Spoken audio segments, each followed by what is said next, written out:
Qué gusto Lo recibirte, mismo, Fernán. Jaime, lindo verte. Bueno, Siempre. le pregunté al ChatGPT Ok, que aniversarios redondos en el cine 2026. mirá, me Vos sirve. seguramente los tenés, muchos de ellos los Vos tenés. contame. Pero como a mí me gusta Sí, provocarte, me encanta porque creo que está bueno aclarar que en esta dinámica yo no tengo mucha idea de no lo que me tenés vas la a, menor y nunca de tenés lo la que me menor vas a idea, alargar, nunca tenés la pero menor me idea, lo que divierte. demuestra a la gente que para ir por ejemplo, a tus cursos del arte de ver cine, también están delante de alguien que sabe y que tiene, y Gracias. que tiene memoria y Sí, que no la pierde, que eso es más o lo menos. más Más interesante. o menos, te agradezco. Se cumplen 100 años de El General, la película de Buster Keaton. Mirá, ¿No? Qué personaje que... sí, yo creo que Buster Keaton representa como una modernidad casi temprana, no casi temprana, en realidad simultánea con muchos cambios que ha habido, que hubo en la década del 20 y que provocaron las consecuencias de la Primera Guerra Mundial, ¿no? Pero que provocaron las vanguardias en Europa, el Ujú. impresionismo, el expresionismo, el futurismo, ponele, el surrealismo.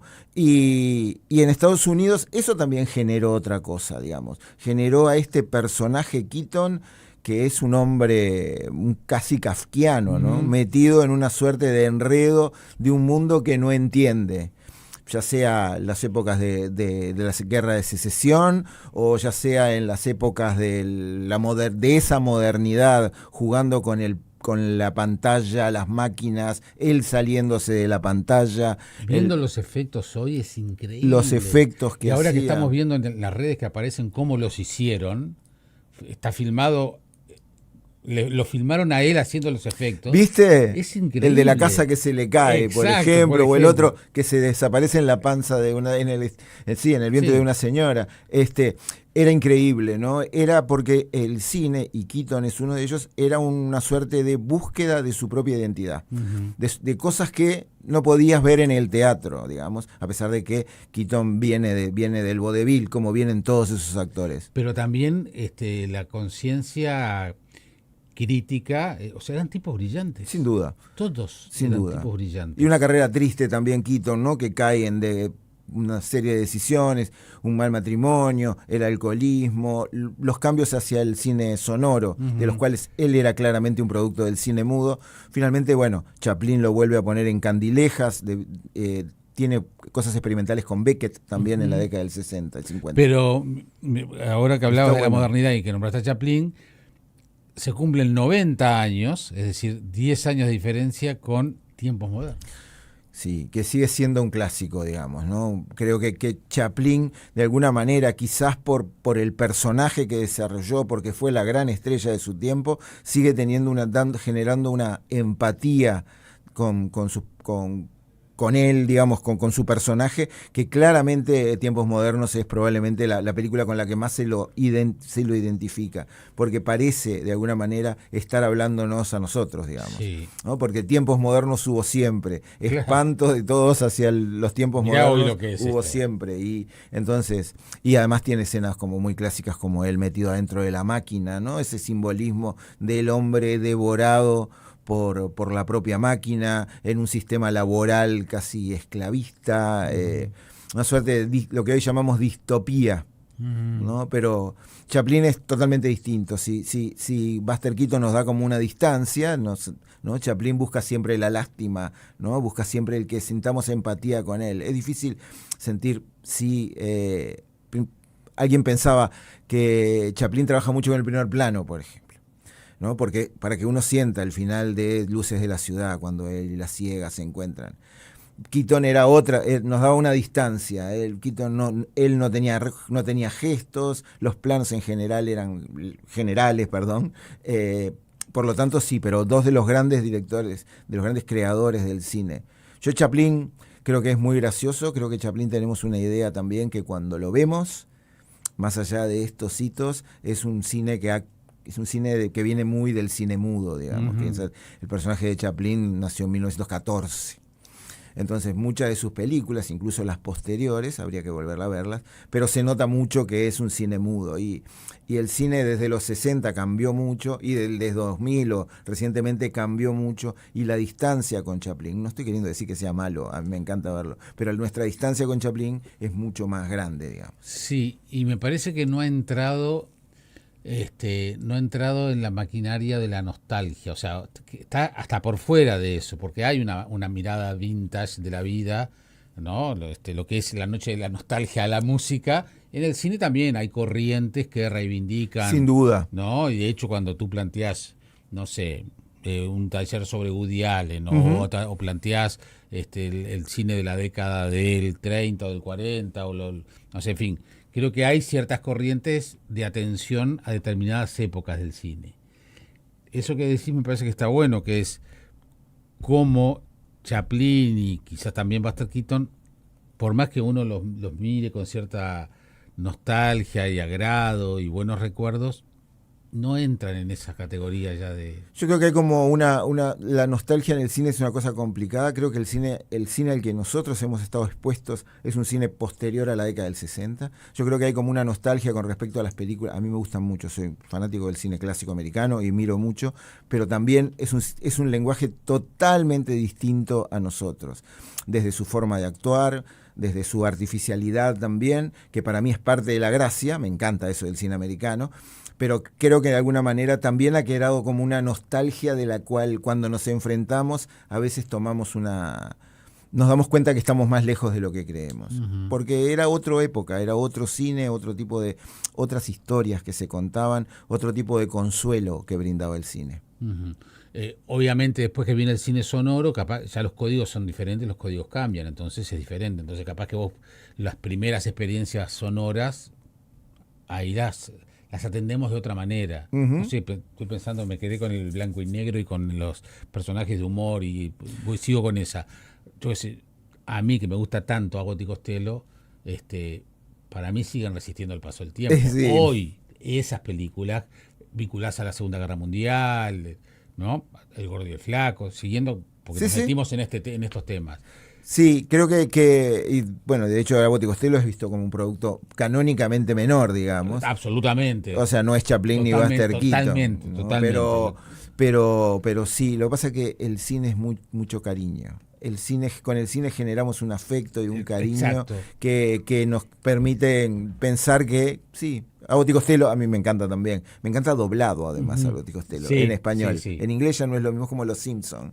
En inglés ya no es lo mismo. Es verdad. Y es más, escuchás otras traducciones, otros doblajes. No. ¿Qué pasa con Los Simpsons? Claro. Tenemos la voz de la traducción que escuchamos acá. Pero sí, el cine lo que pasa es que siempre ha reflejado muy bien, y lo insisto siempre, sus épocas, digamos. El cine es un producto de la revolución industrial, pero también de las crisis existencialistas, de las crisis de las formas del arte, y el cine ha sido ha captado ese tipo de cosas. Y me parece que eso también a algunas películas las hace contemporáneas, incluso hoy, y a otras las ha dejado un poco atrás. Y también el vínculo que cada uno tiene con las películas, con los actores. Y eso debe ser, no digo difícil, pero me parece que es parte del desafío del encarar los cursos del arte de ver cine, porque en el público que asiste, vos te estás enfrentando a una docena de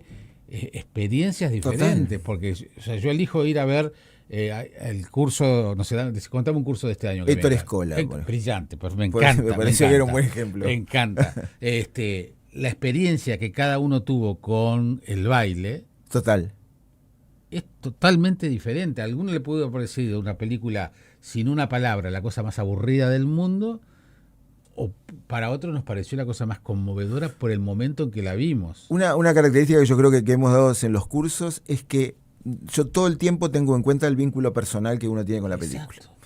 Entonces, contra eso yo puedo dar una visión, todo lo objetiva que puede ser una visión. Yo creo que hay una mirada objetiva sobre el cine, que no es me gustó o no me gustó, sino estos son valores. Sobre todo está muy pensada por el director y todo eso. O sea, hay una cosa ahí una arquitectura cinematográfica de lenguaje que además se integra a toda una obra, a un montón de cosas. Pero yo siempre respeto y en los debates la experiencia personal. Totalmente. Y a su vez, la experiencia personal con respecto a películas que ya vimos y volverlas a ver, ¿no? Siempre cuento el mismo ejemplo, pero París, Texas, por ejemplo, ¿no? Una película que yo vi con 15, 14 años, 15 años, y no me pregunto qué entendí, me gustó mucho en su momento, pero bueno, volverla a ver con una experiencia de vida. El otro día en Punta del Este hicimos 2 charlas sobre Buñuel en el Festival Internacional de Cine de Punta del Este. Buñuel, mi vínculo con Buñuel es totalmente distinto cuando lo vi en Cinemateca que ahora. La religión en Viridiana, el trato de los niños en Los Olvidados, que fueron las 2 películas sobre las que hablé, es totalmente distinto. Entonces el cine permite, como todo arte, digamos, permite una relectura, una nueva lectura a partir de los acontecimientos que hemos estado viviendo. Entonces, una de las cosas que la gente siempre dice de las películas es, parece que fuera de ahora. Y es que en realidad el cine siempre captó una cosa que está en nosotros, que va más allá de la coyuntura que muestra. El cine logra captar esa cosa, esa profundidad, digamos. No, y después, no tiene mucho que ver con eso que estás diciendo, pero estaba pensando, el otro día leí un artículo sobre la autora del libro original de la familia Ingalls, Okay. ¿no? La Casa de la Pradera, Sí. Cancelada por un tema de racismo y Okay. todo eso, porque claro, pero en aquella época, cuando la mujer escribió, y la época de la familia Ingalls, los afrodescendientes, los negros, eran la servidumbre, y más en los Estados Unidos de aquella época. Es lo que siempre se dice con la mirada anacrónica. La mirada anacrónica, ¿no? Valorar con los ojos de hoy es esa película que es el fruto de su época y de su momento. Total. O pensar en las vidas personales de los actores o directores o artistas, en función. Yo creo que eso incide, tiene inevitablemente cierta incidencia. El otro día comentábamos con alguien también que, por ejemplo, la escena de Bernardo Bertolucci del Último Tango en París. Uno podía sentir una cosa, pero a partir de que se contó que María Schneider empezó a contar algunas 40 cosas. años después. Sí, está bien. Pero nuestra lectura de hoy, por más que no querramos, es difícil no entender esa película, o no entender, la escena aparente de la violación que ella denunció en esa película, con una mirada. Tiene que estar contaminada por eso, porque fue la manera en que fue hecha también. Yo creo que ya es distinto con respecto a la obra y al personaje, digamos, ¿no? Polanski, Woody Allen, todos los cancelados, digamos. Pero el artista es un ser muy complicado, ¿no? En una película que se llama La Isla de Bergman, por ejemplo, de Mia Hansen-Løve, una directora francesa nueva que hemos hablado en algún momento en algún curso. Ella va a la Isla de Bergman y le cuentan que Bergman tuvo 9 hijos con 6 mujeres distintas, que nunca atendió un hijo, que era un adúltero compulsivo. Y la mujer se preguntaba, ¿y yo podría haber hecho esas películas? ¿Podría haber tenido la obra de Bergman siendo madre, siendo cosas? Entonces, todo tiene una mirada en lo personal, digamos. Yo creo que eso incide, por más que no querramos, o por lo menos poder leer a Woody Allen desde lo que se sabe, digamos, o desde lo que se dice. Pero creo que hay como una separación, tiene que haber una separación como entre el hombre y el artista. Creo que esa dificultad de separar es más de una cosa más joven. Creo que nuestra generación tiene un poco más claro las cosas, digamos, en el sentido de, Polanski sí, pero integremos ese dato a la lectura de su obra y no por eso lo cancelemos. Claro, exacto. Pero me parece un ejercicio interesante por el vínculo personal de las películas, encarar estos talleres como los que venís encarando desde hace tantos años. 10 años ya. Este es nuestro 10º año, lo empezamos a celebrar el año pasado con algunas exhibiciones. Lo que estamos haciendo con el arte de ver cine, yo lo que hago es una suerte de curaduría durante 40 películas a lo largo del año. Estamos divididos en 10 ciclos de 4 películas que se separan en temas. Y a lo largo lo que ofrezco es la experiencia de ver 40 películas importantes, te pueden gustar o no, pero me parece que dan para debatir o coso, y a su vez, que este año lo vamos a insistir, salidas para celebrar estos 10 años, porque han sido y gracias a vos y a otra gente que nos ha apoyado, han sido 10 años, por un lado, muy ricos de contacto con la gente, y por otro lado, 10 años en los que he podido estudiar mucho de cine, que fue la excusa. Porque Alejandra, si no, me veía a mí mirando películas y yo no tenía ninguna excusa más que... Y ahora encontré, hace 10 años, una excusa para estar estudiando todo el día, que es la razón por la que uno hace las cosas, aprender uno. Así que sí, este año va a haber muchas actividades extracurriculares.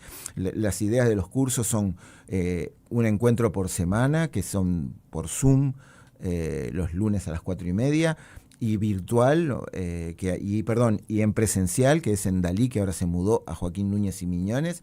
Ahí en los encuentros presenciales tomamos un café, Alejandra o Elvira hacen unos bizcochos hermosos, unos bizcochuelos, y charlamos de cine, y debatimos sobre esta curaduría de un año, que este año va a incluir desde Billy Wilder a Park Chan-wook, a un director coreano muy importante de ahora. De películas de ahora a Ettore Scola en la década del 80, a qué está pasando con el cine brasilero, que está viviendo un momento muy, muy importante. Bueno, tiene Agente Secreto nominado al Oscar. El Festival de Berlín se inaugura con una película brasileña, así que ver cómo se ha integrado Brasil a eso. Vamos a hablar, digamos, lo que propone el arte de ver cine es un año hablando de cine, digamos. Ya empezamos y mirando películas. Yo creo que el algoritmo nos ha... Te iba a preguntar algo de eso. El otro día, el sábado pasado, creo que fue, entrevistando a Alberto Fuguet, el chileno, el escritor chileno, Macondo. El de Macondo, exactamente. Y hablando de las diferencias de nuestra generación y las películas, bueno, él se ha dedicado a dirigir cine, y con el tema de las series, dice, el tema es que ahora casi que no hay tema de conversación, salvo con adolescencia. Ya no comentamos la última película de Woody Allen, o viste que lo de Berman, y era la conversación en todos lados.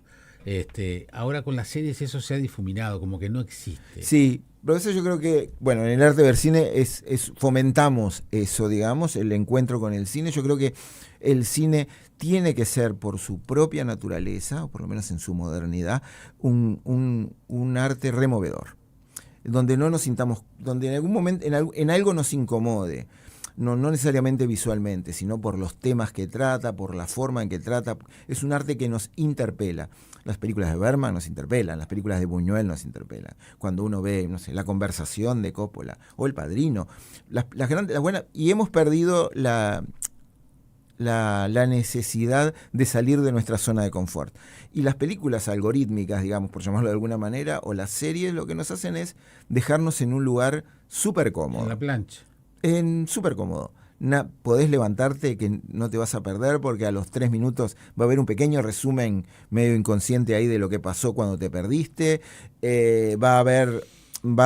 Sabés que podés distraerte en la multipantalla, porque bueno, todo esto va avanzando dentro de territorios. Y yo creo que la experiencia del cine, como yo la entiendo, y el arte de ver cine como lo entendemos, es una experiencia que nos conmueva, que nos remueva, que nos haga pensar sobre qué es el cine. El cine es un arte que está todo el tiempo reflexionando sobre su propia condición, digamos. Sobre qué es el cine, pero también qué somos nosotros, en qué estamos, qué pasa. ¿Qué quiere decir la última película de Park Chan-wook? Este hombre que va tomando decisiones incorrectas. ¿Por qué tal película? ¿Por qué Ettore Scola la soledad que presenta en Una giornata particolare? Que probablemente sea una película que veamos este año, entre Marcello y Sofía, ¿no? Esa soledad que vos no llegás a entender, a definir a los personajes, ¿no? Mujeres víctimas del fascismo en ese caso. Entonces, yo creo que sí, que nos hemos acostumbrado a una rutina algorítmica, y que esto está peor, me parece, con los reels, ¿no? Donde nuestra capacidad de atención es 1 minuto y menos, que 1 minuto y medio, 30 segundos.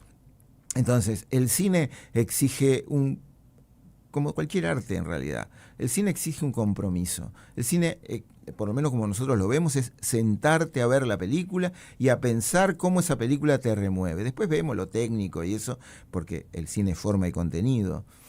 Y espíritu, me decía, y energía, me decía el otro día el guionista de Sirat, Santiago Fillol, de la película esta que está en la vuelta, ¿no? Pero es forma, contenido, quizás energía.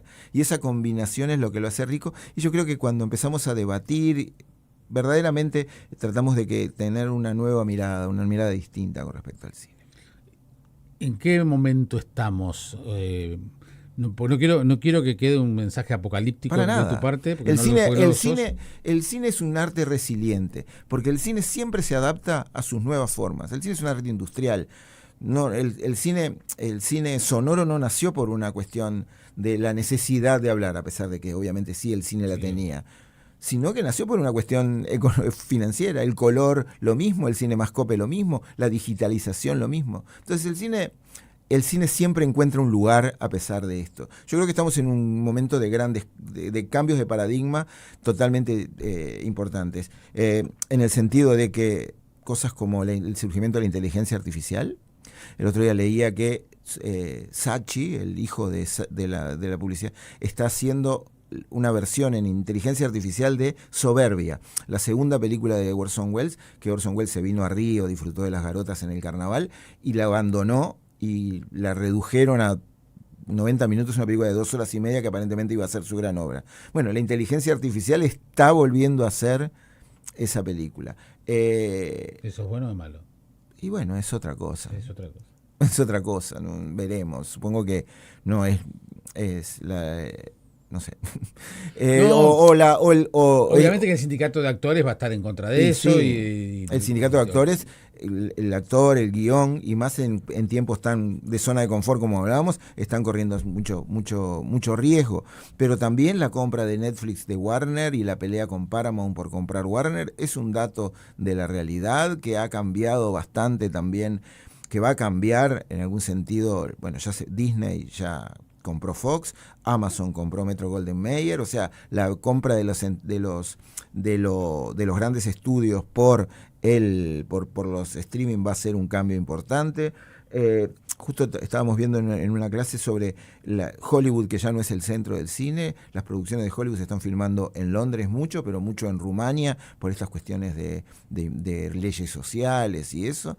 O sea, estamos en un tiempo de mucho cambio, en donde hay que refugiarse en el cine. Incluso en esta temporada de Oscar yo creo que hay un rescate siempre en la temporada de Oscar, las 10 películas, uno puede gustarte más o menos, siempre hay un rescate de una forma de hacer cine. El cine es una forma también. Y cuando uno ve Valor Sentimental, la película de Joaquín Trier, eso es Bergman. Y está bien que sea Bergman, porque Bergman es una forma del cine. O cuando vemos películas como Una batalla tras otra, o Pecadores, películas que además están interpelando el presente, muchas veces desde géneros. Pecadores es una película sobre la apropiación cultural, la que tiene 16 nominaciones al Oscar, sobre la apropiación cultural de los blancos, de los blancos de la cultura negra. Bueno, lo hace a través de una película de vampiros.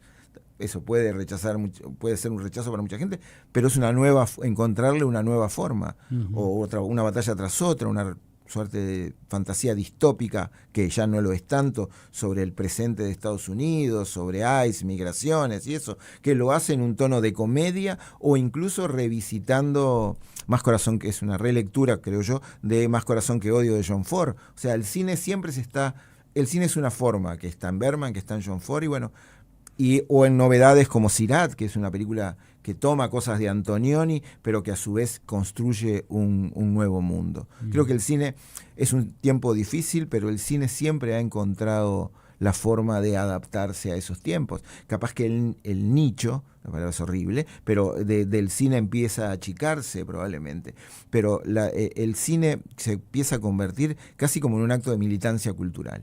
Ese cine. Pensarlo, reflexionarlo. El cine, como digo, nos ha ayudado siempre a reflexionar sobre nosotros. Y eso hacemos en el arte de ver cine y en esta curaduría del cine. Ahora me vas a dar los datos para que la gente anote, pero dentro de, no sé, pongámosle 50 años, en esta radio, va a venir un Fernán Cisneros y va a haber un Jaime Clara acá, ¿y de qué van a estar hablando? ¿Van a estar hablando de Bergman? ¿De Héctor Escola? ¿O van a estar hablando de lo de ahora? O de lo de ahora. Y yo creo que... ¿Están saliendo Bergman y Woody Allen hoy? Es que lo que pasa es que es difícil mirar anacrónicos. Pasa que están saliendo Bob Dylan, están saliendo Hemingways, están saliendo... Primero que hay una cuestión, el vínculo que nosotros teníamos con Bergman, con Antonioni y con Woody Allen es distinto al vínculo que se tiene hoy con la gente, con las obras culturales, digamos. había otro montón de cosas, porque simultáneamente crece con otro lado. El cine clásico americano estamos muy asociados por todas las campañas de comerciales, Sí, industriales claro, y de pero la marketing. última de Clint Eastwood era una gran expectativa, veíamos en el Claro, cine Woody Allen, cine todo Yaguarón el afiche hacia Sí, arriba, todo, o sea, giraba todo, por eso Alberto Fuguet decía, todo el mundo hablaba de la hablaba de última de cine. Clint Eastwood. Nosotros recuperamos de alguna manera esa tradición en estos cursos de el café que nos tomábamos después de salir de Cinemateca. Claro, exacto. Y quedarnos charlando sobre la película que habíamos visto. Exacto. Y que todos pudiéramos dar nuestra opinión y que nos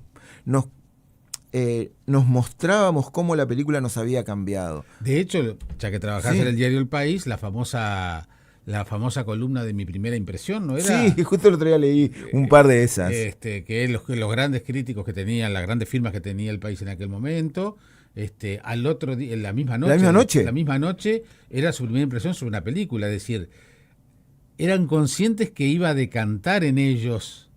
La cultura cinéfila total, la cultura sobre el arte, el cine, el teatro, tiene que ver con esa tradición tradición crítica de Uruguay, que eso se ha ido perdiendo un poco. Se ha ido perdiendo principalmente en la recepción de la gente, porque, como siempre digo, El País, los jueves dedicamos la tapa a una crítica, Brecha, Búsqueda, La Diaria, todos tienen espacios de crítica, otros medios los han ido perdiendo, pero la crítica sigue siendo como, le hemos dejado de prestar un poco de atención, quizás porque antes no tenías más remedio que leer El País, digamos, claro. o El Día, o El Bien Público, Sí, lo que se leyera en la época. Hoy todo el mundo opina. Exacto. Y se ha atomizado. Nosotros lo que queremos es, ya en mi tarea profesional como periodista, es tener una mirada personal, profesional, y entender que el cine el cine es un arte que tiene su forma, su lenguaje, y que tiene sus formas de comunicarnos.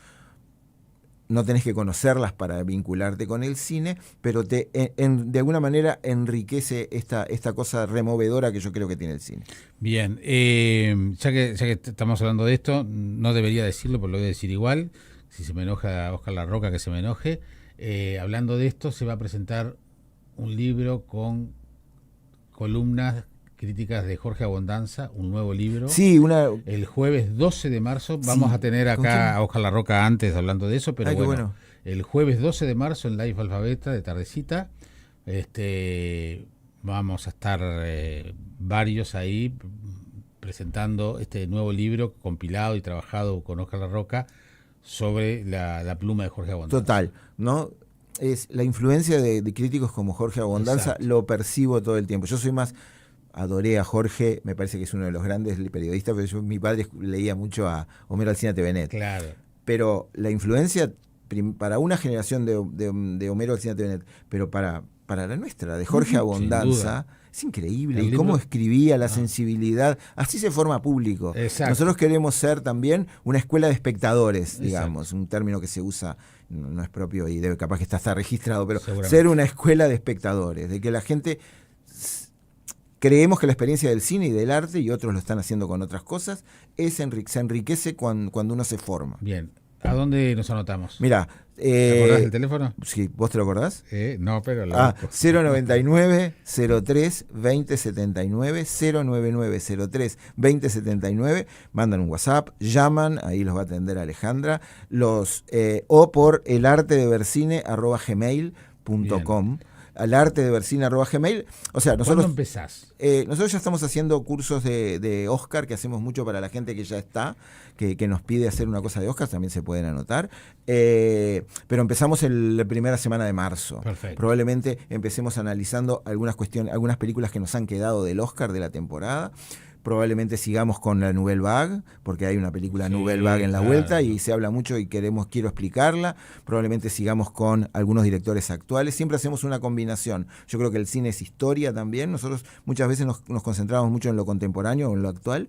El cine es un continuo, por esto que hablábamos. Entonces vamos a hacer un ciclo de Billy Wilder, vamos a hacer un ciclo de Toda Escola. Quiero hacer películas de John Huston viejas como De Paseo con la Muerte. No, De Paseo con la Muerte no, Los Muertos, la versión que hizo hizo de Joyce en la última etapa de su carrera.